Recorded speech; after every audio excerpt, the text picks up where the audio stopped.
जय श्री कृष्णा। राधे राधे। आप सभी का दिन शुभ और मंगलमय हो और भगवान श्री कृष्ण जी और राधे जी की कृपा आप सभी भक्त जनों पर सदा बनी रहे। आज सुनिए कार्तिक मास महात्म का अध्याय 17। आज का अध्याय शुभारंभ करने से पहले आपको सुनाते हैं भगवान गणेश जी और माता लक्ष्मी जी की कथा। एक समय की बात है, एक गांव में माँ बेटी रहा करती थी। एक दिन वह बेटी अपनी माँ से कहती है कि माँ, गांव के सारे लोग मेला देखने जा रहे हैं तो मैं भी मेला देखने जाऊंगी। तब माँ ने कहा कि बेटा, तू अभी छोटी है, वहां पर बहुत भीड़ होगी, अगर कहीं गिर गई तो तुम्हें चोट लग जाएगी। फिर लड़की ने माँ की बात नहीं सुनी और कहने लगी कि माँ, मैं तो मेला देखने जाऊंगी, आप मुझे आज्ञा दें ताकि मैं भी गणेश जी भगवान के दर्शन करके आऊं। तो इस तरह अपनी बेटी को जिद करते हुए देखकर उसकी माँ ने उसे 2 लड्डू दे दिए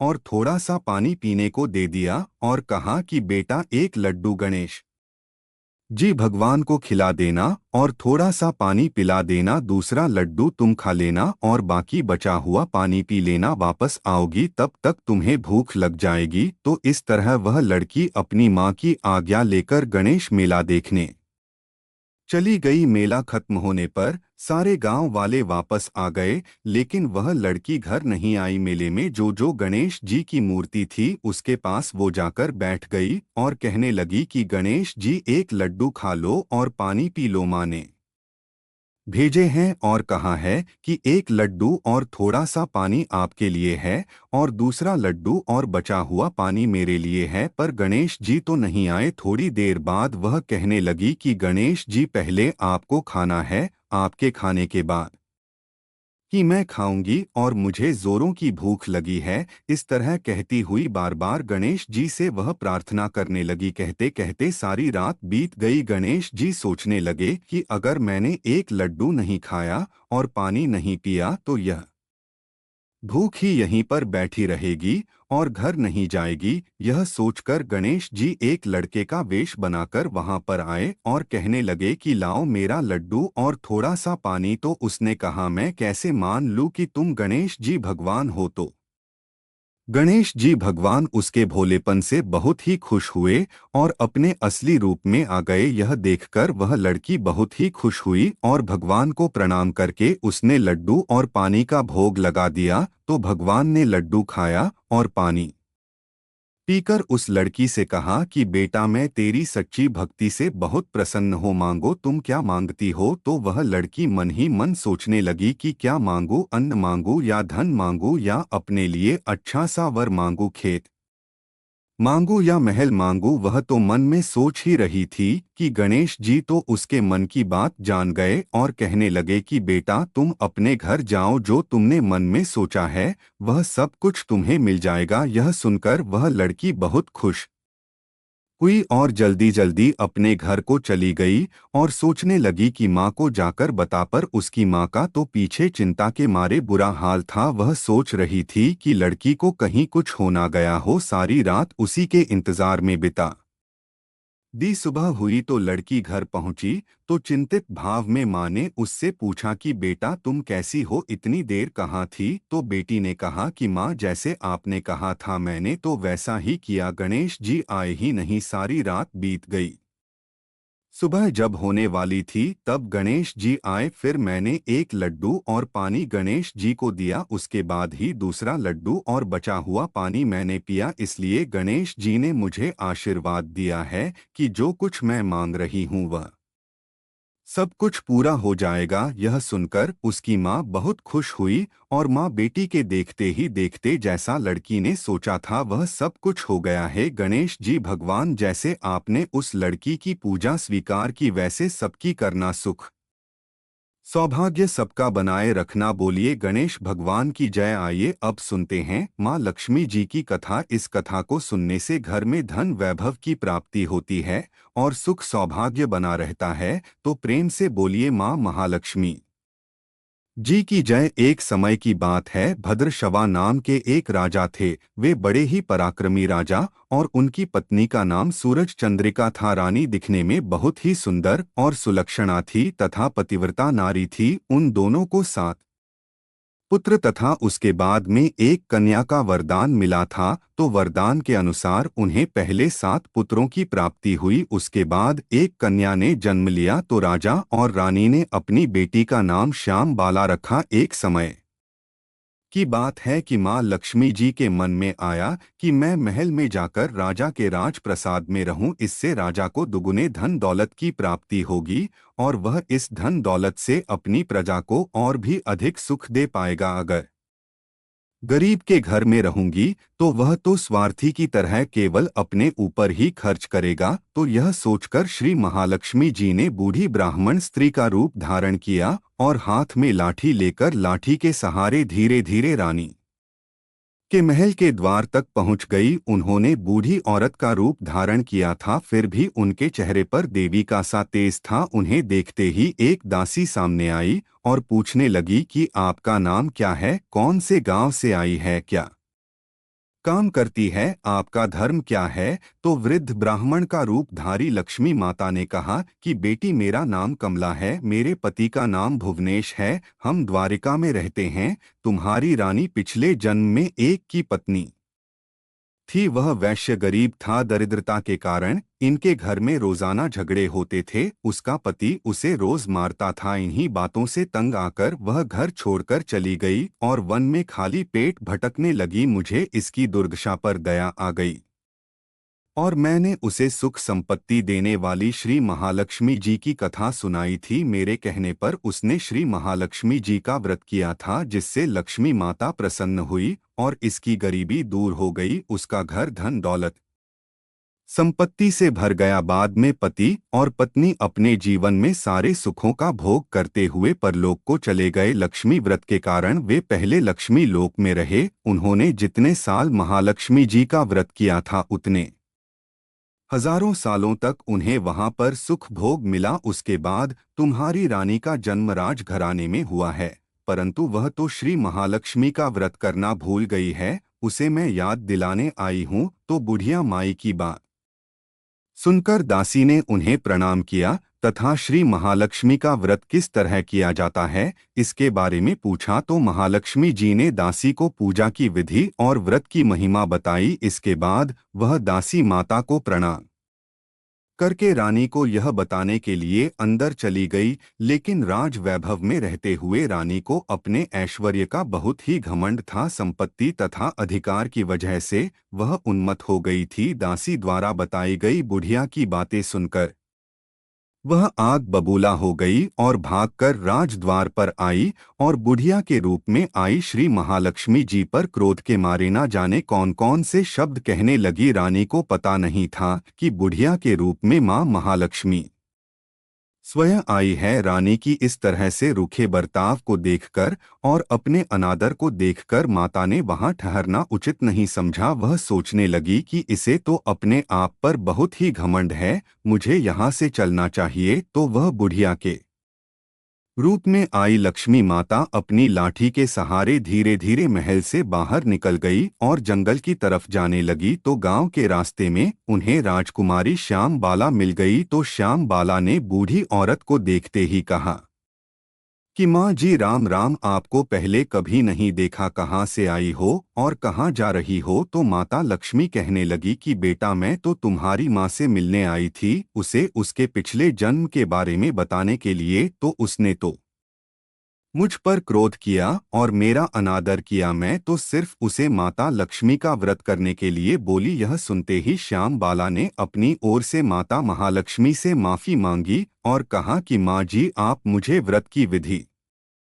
बता दो, मैं आपके बताए अनुसार व्रत जरूर करूंगी। इस पर माता रानी को उस पर दया आ गई। उन्होंने श्याम बाला को श्री महालक्ष्मी जी के व्रत के बारे में बताया। श्याम बाला ने पूरी श्रद्धा से मां लक्ष्मी का व्रत रखा। व्रत के फल के प्रभाव से राजा सिद्धेश्वर के सुपुत्र मालाधर से उसका विवाह हो गया। वह धन दौलत ऐश्वर्य वैभव से मालामाल होकर और पति के साथ ससुराल में आनंद से रहने लगी। इधर रानी पर महालक्ष्मी जी का प्रकोप हुआ। प्रकोप के कारण राजा भद्रशवा का राज्य और सारा कारोबार नष्ट हो गया। ऐसी हालत में एक दिन राजा ने रानी से निवेदन किया कि हमारा दामाद इतना बड़ा राजा है, इतना धनवान और ऐश्वर्यशाली है, क्यों न उसके पास जाएं, उसे अपना हाल बताएं, तो वह हमारी मदद जरूर करेंगे। रानी की बात सुनकर राजा ने कहा कि तुम यहीं पर रुको, मैं बेटी और दामाद दत्त के पास जाकर आता हूँ। यह कहकर राजा भद्रशवा अपने दामाद के पास जाने के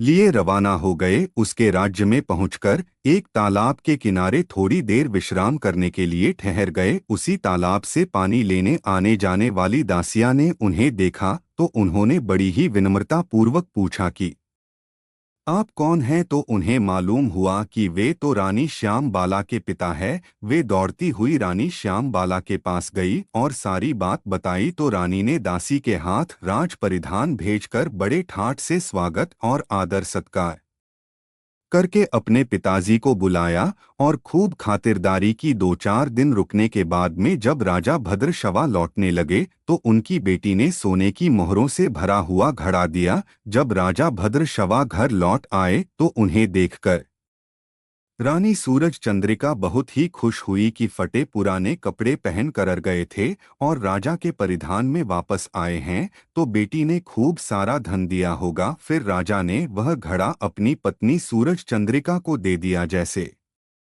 कि उसने घड़े को खोला तो वह कहने लगी कि हाय राम, हे भगवान, इस घड़े में तो कोयले भरे हुए हैं, पर यह तो सब महालक्ष्मी जी के प्रकोप से हुआ था। रानी को बहुत गुस्सा आया। वह सोचने लगी कि मेरी बेटी को धन का घमंड होगा गया है और उसने हमारा अपमान किया है। इस बार वह स्वयं अपनी कन्या के पास गई। उस दिन श्याम बाला ने माँ लक्ष्मी का व्रत रखा था। अपनी माँ को आया देखकर वह बहुत खुश हुई और अपनी माँ से भी महालक्ष्मी का व्रत करवाया। व्रत और पूजा पाठ करने के बाद में रानी अपने घर आ गई। व्रत रखने से रानी को बड़ा ही सुकून महसूस हुआ। रानी भी नियम से लक्ष्मी माता के व्रत को रखने लगी तो महालक्ष्मी के व्रत को रखने से उसे फिर से राजपाट, धन दौलत, ऐश्वर्य प्राप्त हुआ। वह सुख शांति और आनंद में जीवन बिताने लगी। कुछ दिनों के बाद में राजकन्या श्याम बाला अपने पिता के घर आई तो उसे घर आया देखकर सूरज चंद्रिका को पुरानी बातें याद आ गई। वह सोचने लगी कि बेटी तो जरूर है, पर इसने अपने पिताजी को कोयले से भरा हुआ घड़ा दिया था, बुरे वक्त में हमारे काम नहीं आई। आज भगवान की कृपा से मेरे तो खूब धन धान्य है। इस तरह पुरानी बातों को याद करती हुई सूरज चंद्रिका ने अपनी बेटी के घर आने पर कोई खुशी जाहिर नहीं की। श्याम बाला को अपने पिता के घर पर कोई मान सम्मान भी नहीं मिला, बल्कि उसका अनादर हुआ। उसने इस बात का बुरा नहीं माना। वह कुछ दिन मायके में रही और फिर ससुराल के लिए जाने लगी तो उसकी माँ ने उसे कुछ नहीं दिया। उसने वहां से थोड़ा सा नमक लिया और अपने पल्ले में बांध लिया और वह अपने ससुराल को लौट आई। श्याम बाला को आया देखकर उसके पति ने पूछा कि श्याम बाला, मायके जाकर आई हो, क्या लेकर आई? तो उसने जवाब दिया कि मैं तो वहां का सार लाई हूँ। तो पति ने पूछा कि इसका मतलब क्या है? तो श्याम बाला ने कहा कि थोड़ा धीरज रखो, सब कुछ मालूम हो जाएगा। उस दिन श्याम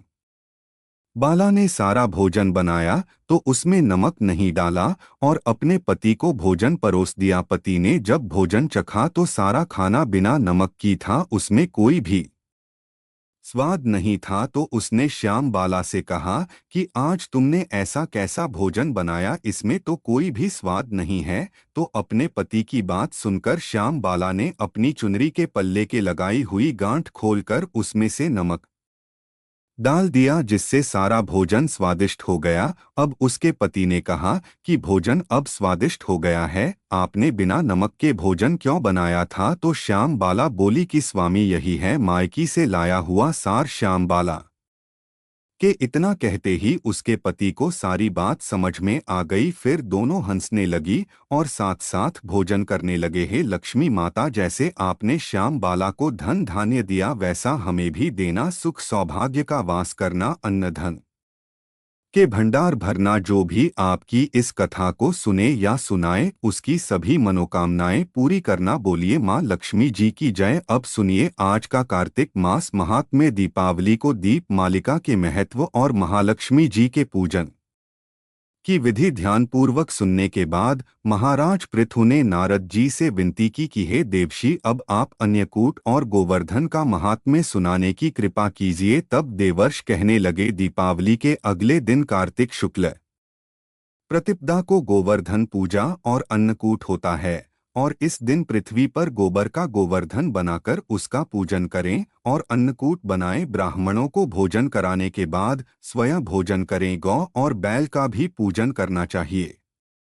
दिन के तीसरे पहर में मार्ग पालिका बांधे। इस दिन जवाई का भी पूजन होता है। जवाई अर्थात दामाद को घर पर बुलाकर उनका आदर सत्कार और पूज भी करना चाहिए। राजा पृथु पूछने लगे, हैं नारद जी, सबसे पहले यह पूजन किसने और कब किया था, कृपया यह भी बताइए। तब देवशी नारद जी ने कहा, समुद्र मंथन के समय जब लक्ष्मी जी समुद्र से उत्पन्न हुई तब विष्णु भगवान के साथ उनका विवाह हुआ। इससे आनंदित होकर समुद्र ने भगवान की स्तुति की। तब भगवान विष्णु ने कहा कि वरदान मांगो। यह सुनकर समुद्र ने कहा, हे भगवान, आप लक्ष्मी जी सहित मेरे यहाँ निवास कीजिए। तब श्री हरि ने कहा कि ऐसा ही होगा और तब भगवान विष्णु लक्ष्मी जी सहित क्षीर सागर में शेष शैया पर अवस्थित हो गए। उसी दिन से आज के दिन दामाद का पूजन प्रारंभ हुआ है। जो कोई कार्तिक सुधी एकम को दामाद का पूजन करता है वह सब पापों से मुक्त हो जाता है। गोवर्धन पूजा का महत्व बताने के बाद नारद जी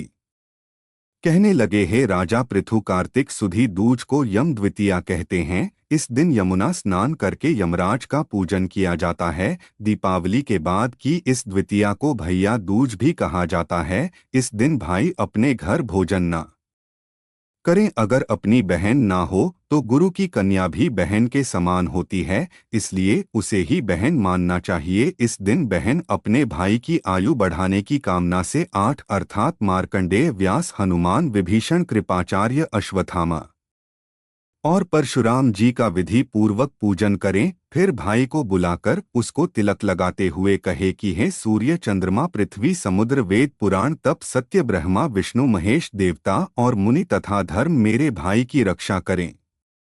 और जब तक सूर्य, पृथ्वी आदि स्थित है तब तक मेरे भाई की संतति चले। फिर बहन भाई को तिलक करके भोजन कराए। भाई भी अपनी श्रद्धा और सामर्थ्य के अनुसार बहन को दक्षिणा दे। इतनी कथा सुनने के बाद राजा पृथु ने पूछा, हे देवशी, सभी क्षेत्रों में उत्तम कौन सा क्षेत्र है? तब नारद जी ने कहा, हे राजन, सब क्षेत्रों में उत्तम गंगा और यमुना जी का संगम है, जिसमें स्नान आदि करने की इच्छा ब्रह्मा आदि देवता भी किया करते हैं। गंगा जी के स्मरण मात्र से अनेक पाप नष्ट हो जाया करते हैं। जो कोई गंगा जी में स्नान करता है उसके समस्त पाप क्षय हो जाते हैं और उसकी कई पीढ़ियों को परम पद की प्राप्ति हो जाती है। गंगा जी में स्नान करने की अभिलाषा करने मात्र से ही मनुष्य अनेक जन्मों के पापों से मुक्त हो जाता है। गोदावरी, कृष्णा, रेवा, अमरावती, तुंगभद्रा, कावेरी, यमुना, बाहु, द चैत्रवती, ताम्रपनी और सरय आदि नदियां और सभी तीर्थ गंगा जी में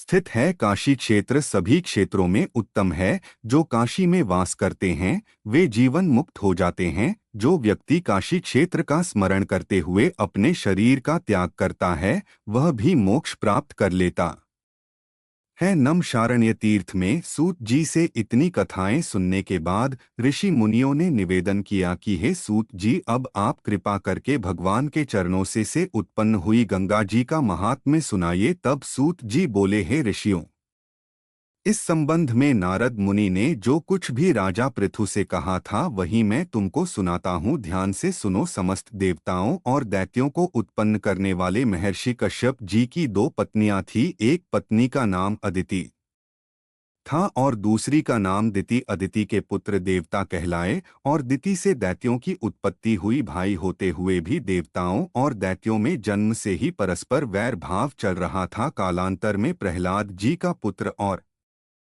विरोचन का पुत्र दैत्य राज बलि दैत्यों का राजा बना। उसकी सेना अत्यंत विशाल थी। समस्त पृथ्वी पर विजय प्राप्त करने के बाद उसने स्वर्ग पर अधिकार जमाने के लिए देवताओं पर ही चढ़ाई कर दी। अपने राज्य को डोट दैत्यों से घिरा हुआ देखकर इंद्र सहित सभी देवता युद्ध करने के लिए मैदान में आ डटे। बहुत भीषण घोर संग्राम हुआ जो अनेक वर्षों तक चलता रहा। जब देवताओं ने देखा कि दैत्यों की शक्ति में तो कोई कमी नहीं आई और वे निरंतर आगे ही बढ़ते जा रहे हैं, तब देवता मैदान छोड़कर भाग खड़े हुए। इस प्रकार दैत्यों ने स्वर्ग पर अधिकार कर लिया और बलि स्वयं इंद्रासन पर बैठकर शासन करने लगा। अब तो यज्ञ की हवि देवताओं के स्थान पर दैत्य राज बलि और अन्य दैत्यगण ग्रहण करने लगे। अपने पुत्रों अर्थात देवों को दुखी और आश्रयहीन देखकर अदिति देवताओं की जय और दैत्यों की पराजय के लिए तपस्या करने के लिए हिमाचल पर्वत पर चली गई। वहां कुछ समय तक फलाहार, कुछ समय तक सूखे पत्ते और कुछ समय तक केवल वायु का ही सेवन करती रही। फिर पैर के पंजों पर ही खड़ी होकर भगवान का तप करने लगी। इस प्रकार दति ने 1000 वर्ष तक बहुत कठिन उग्र तप किया। दति के पुत्र मायावी राक्षस इस घोर तप से चिंतित होकर राक्षसी माया द्वारा देवताओं का रूप धारण करके अदिति के पास आकर बोले कि हे माता, आप हमारे लिए इतना घोर तप क्यों कर रही हैं? आत्मघात करना सभी शास्त्रों में पाप बताया गया है। हम आपका यह दुख सहन नहीं कर सकते। कोई भी पुत्र अपनी माता से विमुख नहीं हो सकता और ना ही माता को दुखी देखकर सुखी रह सकता है। इसलिए हे माता जी, शास्त्रों का कथन है कि जिसके घर में कल्याण काणी माता नहीं और प्रिय बोलने वाली पतिव्रता पत्नी नहीं, उसका तो जीवन ही निरर्थक है। इसलिए आप अपनी तपस्या छोड़कर अब हमारे साथ घर चलिए और हम पुत्रों को सुखी कीजिए। मायावी दैत्यों के इस प्रकार छल से कहने पर भी अदिति समाधि से विचलित नहीं हुई। तब उन्होंने अदिति को ही मार डालने का निश्चय किया। इसको कृत्य के लिए दैत्यों ने उस वन में आग लगा दी जिसमें अदिति तपस्या कर रही थी। भगवान की कृपा से उस अग्नि द्वारा अदिति को तो किसी प्रकार की हानि ही नहीं पहुंची और उन्हें इस अग्नि का पता तक नहीं चला। भगवान का सुदर्शन चक्र अदिति की रक्षा करता रहा और सभी दैत्य स्वयं ही अपनी जलाई हुई अग्नि में जलकर भस्म हो गए। इस प्रकार देवताओं का फिर से पर अधिकार हो गया। नमशारण्य तीर्थ में स्थित ऋषि मुनियों को श्री सूत जी महाराज यह महात्म सुनाने के बाद कुछ क्षण के लिए मौन हो गए। इसके आगे का वृतांत आप सभी अगले अध्याय में सुनेंगे। अब सुनिए में नमस्कार। जय श्री कृष्ण में जय गुप्ता। इस वीडियो में मैं लपसी और तप्ती की कहानी लेकर आइए। लपसी तपसी की कहानी पृथक व्रत में कथा सुनने के बाद इस कहानी को भी सुना जाता है। लपसी तपसी की कहानी प्रत्येक व्रत में कथा सुनने के बाद सुनी जाती है। इसका क्या कारण यह आपको कहानी सुनकर पता चल जाएगा। और हाँ, कार्तिक मास में भी हर पूजा और कहानी के बाद लपसी तपसी की कहानी सुनी जाती है। तो क्या है लपसी और सबसे की कहानी? आइए सुनते हैं। लपसी तपसी की कहानी एक ऑप्शन था और एक तपसी था। तब से हमेशा भगवान की तपस्या में लीन रहता था, जबकि लपसी रोजना सवा सेर की लापसी बनाता। लापसी का मतलब होता पतला हलवा। आटे का हलवा जो बनाते हैं वह पतला पतला जब बनाते तो इसको लाभ सीखेंगे तो वह बनाता, भगवान के भोग लगाता और खेड़ा उस सोया रहता था। अब एक दिन देवता दोनों हफ्ते करते रहते, बातें करते करते कि मैं भगवान का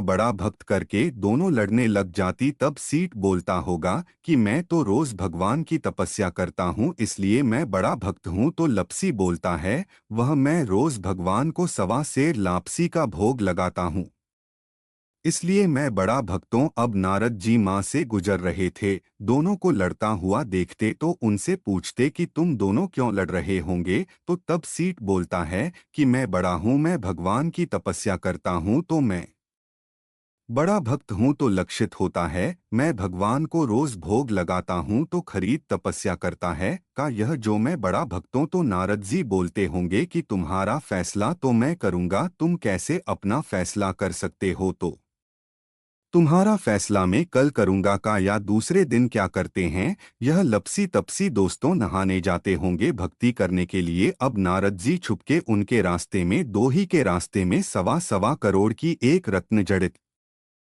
अंगूठी आप रख देते हुए पैसे रखते हैं कि उन दोनों की नज़र उस पर ज़रूरत पड़े तो कि अब दोनों नहाकर भक्ति करने के लिए आते हैं, तो जैसे ही तपसी को वह अंगूठी दिखती मुंदरी दिखती है तो तब से उसको चुपचाप उठा लेता है। और जब वह तपस्या करने के लिए जा बेटा माँ अपने घुटने के नीचे उस अंगूठी को दबा लेता आएगा और सोचता आज तो मैं लपसी की सारी हेकड़ी निकाल दूंगा, खीम की अंगूठी, इसको बेचने से खूब पैसा मिलेगा, खूब करूंगा और अपने आप में खूब बड़ा बन जाऊंगा। फिर देखिए कैसे के तालाब से कि मैं बड़ा हूं, इधर लवसे की नज़र उस अंगूठी पर पड़ती पर वह तो ध्यान ही नहीं देता, उसको तो जल्दी रहती है कि मैं तो जाऊं जाकर जला प्रति बनाओ और भगवान के भोग लगाएं और खुद भी खाकर और सौंग। और वह रत्न जड़ित अंगूठी उसको दिखती तो यह सोचता है कि यह मेरे किस काम की, इसको और मेरे पास रखूंगा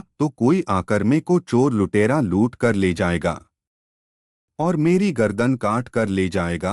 तो यह सोचकर वह अंगूठी को अनदेखा करके और आगे बढ़ जाता है। का या अब नारद जी आप देखेंगे तो दोनों पर पुश्तैनिक यह बताइए देव ऋषि हम दोनों में कौन बड़ा भक्त हैं, तो नाराज है तब से खड़ा होने के लिए कहते हैं। तब जैसे ही उठता तो उसके घुटने के नीचे से और उसके घोड़े के नीचे से वह अंगूठे दिखाई देती घी। तो नारद जी गुस्सा और कहते होंगे कि तब से तुम इतने बड़े तपस्वी हो गए तो मिट्टी तपस्या करके भगवान की पर तुम्हारी गंदी आदत है तो गई नहीं, तुम चोरी करने की आदत तो गई नहीं, तुम्हारा मन में से लालच तो गया ही नहीं, तुमने आज भी अंगूठा ली, दूसरे तो बड़ा लपसी ही बड़ा भक्त है, इसको तो अपने लापसी बनाने और भगवान को भोग लगाने और खाने के अलावा और कोई चीज नहीं दिखती कि और तुम तो तपस्या नहीं करते, मॉड ऑन करते हो कि तुम्हारा तो ध्यान और सब चीजों पर रहता है, वह तपस्या पर तो रहता ही नहीं है।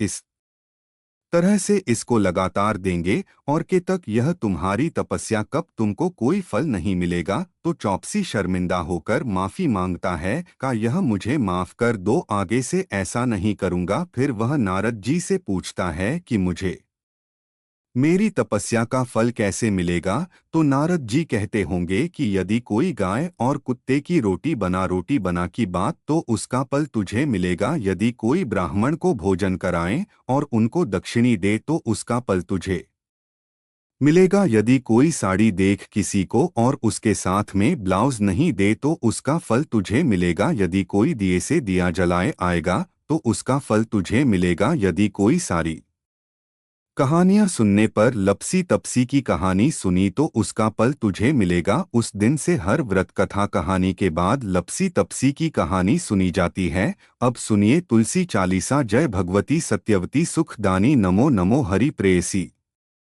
श्री वृंदागुण खानी श्री हरि शीश रजनी हो, अमर वर अम्ब जनहित हे वृंदावनी, अब न करहु विलम्ब, धन्य धन्य श्री तुलसी माता, महिमा अगम सदा शती गाता, हरि के प्राण हो से तुम प्यारी, हर ही हेतु कीन हो तप भारी, जब प्रसन्न है दर्शन दीन हो तब कर जोरी, विनय उस हो हे भगवंत कंत मम हो दीन, जानी जनी छाड़ छह सुन लक्ष्मी, तुलसी की बानी दीन हो शाप कद पर आनी, उस अयोग्य वर मांगन हारी हो, विटप तुम जड़ तनु उधारी, सुनी तुलसी पपियो तेहि ठामाहु वासत नी चन धामा बियो, वचन हरि तब तत्काला सुन सुमुखी जन हो, बिहाला समय पाई दोरो पति तोरा, पूजी हो आस वचन सत मोरा, तब गोकुल मह गोप सुदामा तास, भई तुलसी तू बामा, कृष्ण रास लीला की माही, राधे शक यो प्रेम लखी नाही, दियो शाप तुलस तत्काला नर लोकी, तुम जन्महु बाला या गोप, वह दानव राजा शंखचूर नामक, शिर ताजा तुलसी भता सुकी नारी, परम सती गुण रूप अगा, अस दवे कल्प बीत, जब गए कल्प त्रेत जन्म तब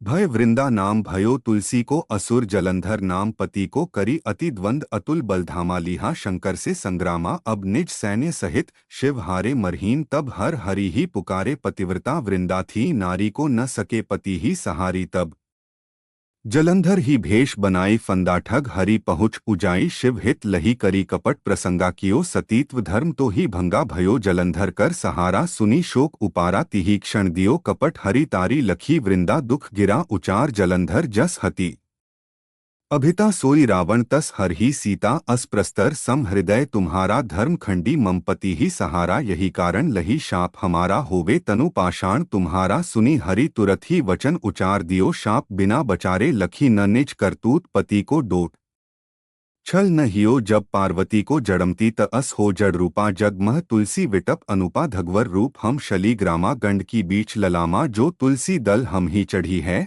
सब सुख भोगी परम पद पई है बिनु तुलसी हरि जलत शरीरा अतिशय उठत शीश और पीरा जो तुलसी दल हर शिर धारित सो सहस्त्र घट अमृत आरतवी मन रंजन हारोग दोष दुख भंजनी हारी प्रेम सहित हरि भजन निरंतर तुलसी राधा में नाही अंतर व्यंजन हो छपन हो प्रकारा बिन तुलसी दलन हरि ही प्यारा सकल तीर्थ तुलसी तरु छाही लहद मुक्ति जन संशय नाही कवि सुंदर एक हरि गुण गावत तुलसी निकट सहस गुण पावत बसत निकट दुर्बासा धामा जो प्रयास ते पूर्व लामा पाठ कर ही जो नित नर नारी हो ही सुख भाष ही त्रिपुरारी तुलसी चालीसा पढ़ तुलसी तरु ग्रह धारी दीप दान कर पुत्र फल पाव बंद्यहु नारी सकल दुख दरिद्र हरिहार हे परम प्रसन्न आशी धन जन लड़ही ग्रह बसही पूर्ण अत्र लाही अभिमत फल जगत मह लाही पूर्ण सबका जदल अर्प तुलसी तह सहस बसही हरि राम तुलसी महिमा नाम लख तुलसी सूत सुख राम मानस चालीसा रच्यो जगमह तुलसीदास तुलसी चालीसा समाप्त प्रेम से बोलिए तुलसी माता की जय अब आप सुनिए तुलसी माता की आरती तुलसी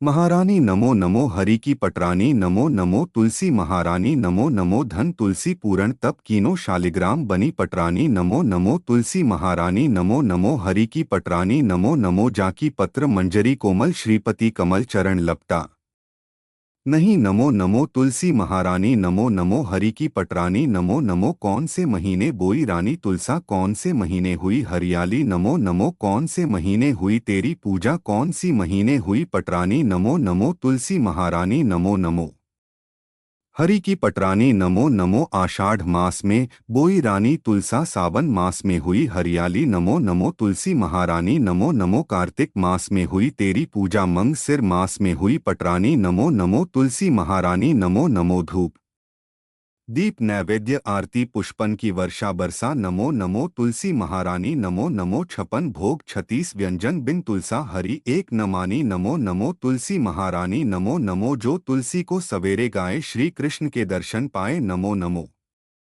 तुलसी महारानी नमो नमो जो तुलसी को दोपहर में गाए खीर खांड का भोग लगाए नमो नमो तुलसी महारानी नमो नमो जो तुलसी को सांझ को गाई श्री कृष्ण की आरती उतारे नमो नमो तुलसी महारानी नमो नमो जो तुलसी को रात को डोट गाय श्री कृष्ण के चरण दबाए नमो नमो तुलसी महारानी नमो नमो सभी सखी मैया तेरो यश गावे भक्ति दान दीज महारानी नमो नमो तुलसी महारानी नमो नमो तुलसी महारानी नमो नमो हरि की पटरानी नमो नमो प्रेम से बोलिए श्री तुलसी माता की जय भगवान श्री विष्णु जी की जय शालिग्राम भगवान जी की जय। आप सभी को आज की कथा और वीडियो में आनंद आया हो तो वीडियो को लाइक जरूर कीजिएगा। कमेंट में भगवान विष्णु जी माता तुलसी जी और भगवान शालिग्राम जी की जय जरूर लिखिए और चैनल को भी सब्सक्राइब करगा। इसी के साथ आज आप हमारे चैनल पर कार्तिक अमावस्या की कथा और संतोषी माता की व्रत कथा भी जरूर सुनिए। जय श्री कृष्णा।